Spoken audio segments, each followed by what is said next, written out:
We do have a question from Steve in the chat here. How to import Pygame 0 and other libraries into Python coding rooms? Very easy. It just works. So for Pygame 0, I forget the exact, actually, I do have a demo of Pygame 0, I believe. So let's check it out together.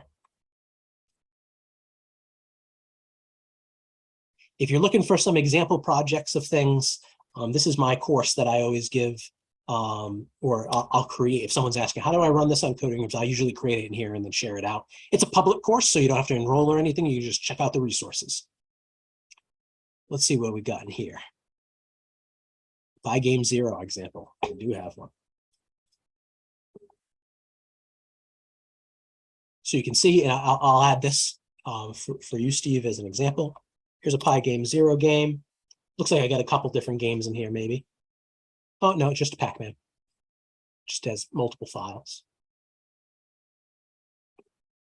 For anything like this, for graphics, you can open up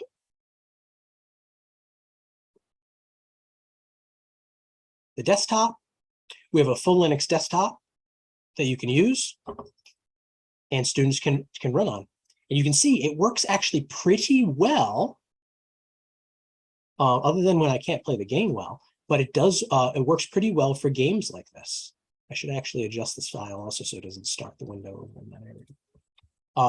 You can see I'm moving around using the arrow keys and stuff. Graphics are running pretty smooth. You're seeing it through Zoom, and we're also seeing it through a VNC virtual desktop here. It's working pretty well. So it's something that people really love about Coding Rooms, that even these graphical outputs work really well for students. And it's just the Linux machine's desktop we give you access to. It has, even the file manager on here. We have individuals that teach Linux courses using Coding Rooms. They can open up the terminal from the desktop also and have access to that.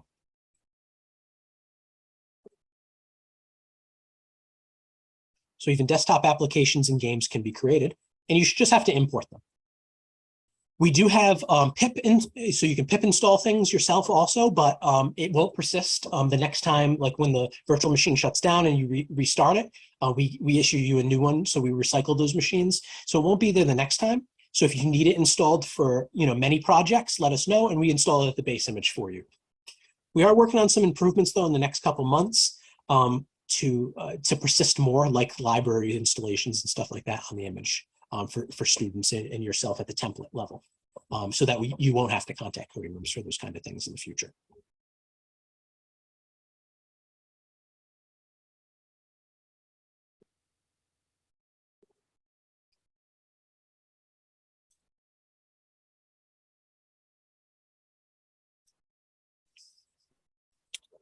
I've noticed this is a little bit specific, but I'm going to go for it. I noticed that you guys have some Clojure REPLs that are available. Is there any documentation about that system?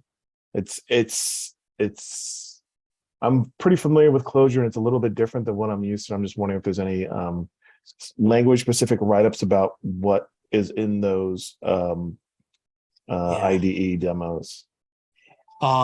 No, so I don't have anything specific for that, and I didn't set up that language option.